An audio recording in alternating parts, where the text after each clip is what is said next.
করলা আমরা কম বেশি সবাই খেতে পছন্দ করি, কিন্তু আজকে আমি যেভাবে ছোট আলু দিয়ে করলা ভাজি করেছি, আপনারাও যদি এভাবে ছোট আলু দিয়ে করলা ভাজি করেন তাহলে দেখবেন ছোট থেকে বড় পর্যন্ত সবাই খেয়ে আপনার প্রশংসা করবে। আর এই রান্নাটি করতে খুবই কম সময় লাগে এবং খুব সহজেই এই রান্নাটি করতে পারবেন। তাহলে চলুন দেখা যাক আজকের রেসিপিটি। করলা ভাজি করার জন্যে এখানে আমি নিয়েছি করলা আর নিয়েছি ছোট আলু। এই তো দেখতে পাচ্ছেন আমি কিভাবে ছোট আলুগুলো কেটে নিয়েছি, আর আমি করলাগুলো খুবই চিকন করে কেটে নিয়েছি। এখন চুলায় একটি কড়াই বসিয়ে দিয়েছি। কড়াই গরম হয়ে গেলে এর মধ্যে দিয়ে দেব পরিমাণ মতো সয়াবিন তেল। তেলের পরিমাণটা একটু বেশিই দেব। এরপরে তেল গরম হয়ে গেলে এর মধ্যে দিয়ে দেব গোটা জিরে। এখন জিরেগুলো হালকা একটু ভেজে নেব। জিরেগুলো ভেজে নেওয়ার পরে এর মধ্যে দিয়ে দেব পেঁয়াজ কুচি, তার সাথে দিয়ে দেব কাঁচামরিচ। এরপরে এর মধ্যে দিয়ে দিচ্ছি রসুন। আমি রসুনের দানাগুলো এরকম গোটা গোটায় রেখেছি। এখন পেঁয়াজ কুচিগুলো ভেজে নেব।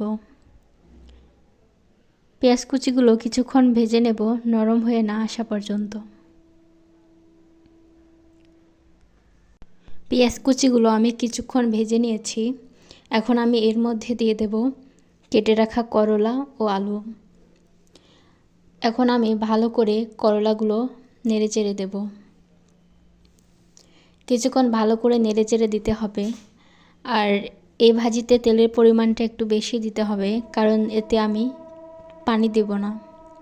এখন এর মধ্যে দিয়ে দিচ্ছি মরিচ গুঁড়া, হলুদ ও স্বাদমতো লবণ।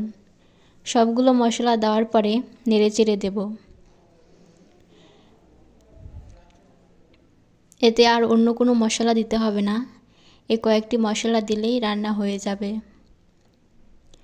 আমার আজকের এই রেসিপিটি আপনাদের যদি ভালো লাগে তাহলে অবশ্যই ভিডিওতে একটি লাইক দিবেন, আর কমেন্ট করে জানাবেন আপনাদের এই রেসিপিটি কেমন লেগেছে।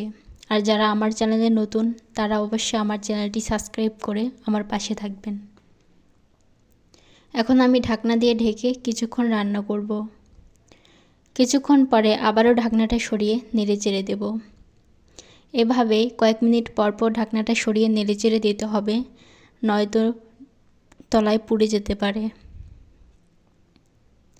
এই তো ভালোভাবে নেড়েচেড়ে দিচ্ছি। এভাবেই কিন্তু আলু আর করলা সেদ্ধ করে নিতে হবে।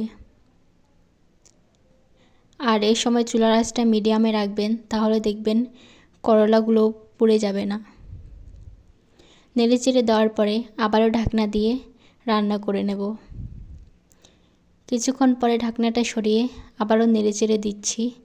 আর এই তো দেখুন আলুগুলো প্রায় সেদ্ধ হয়ে এসেছে। আবারও ঢাকনা দিয়ে ঢেকে রান্না করে নেব। আর এই তো আমি কয়েক মিনিট রান্না করে নিয়েছি, আর আমার করলা ভাজি হয়ে গেছে। এখন শুধু ভাজা জিরা গুঁড়ো দিয়ে কিছুক্ষণ নেড়েচেড়ে দেব, তাহলেই হবে। একবার আপনারাও এভাবে বাসায় বানিয়ে খেয়ে দেখবেন। এই করলা ভাজি খেতে কিন্তু দারুণ লাগবে। এখন আমি করলা ভাজি চুলা থেকে নামিয়ে আপনাদেরকে পরিবেশন করে দেখাচ্ছি। দেখুন কতটা লোভনীয় লাগছে। এই করলা ভাজি গরম ভাতের সাথে খেতে অসাধারণ লাগে। আশা করি আমার আজকের এই রেসিপিটি আপনাদের অনেক বেশি ভালো লেগেছে। প্লিজ ভিডিওটি ভালো লাগলে ভিডিওতে একটি লাইক দিবেন।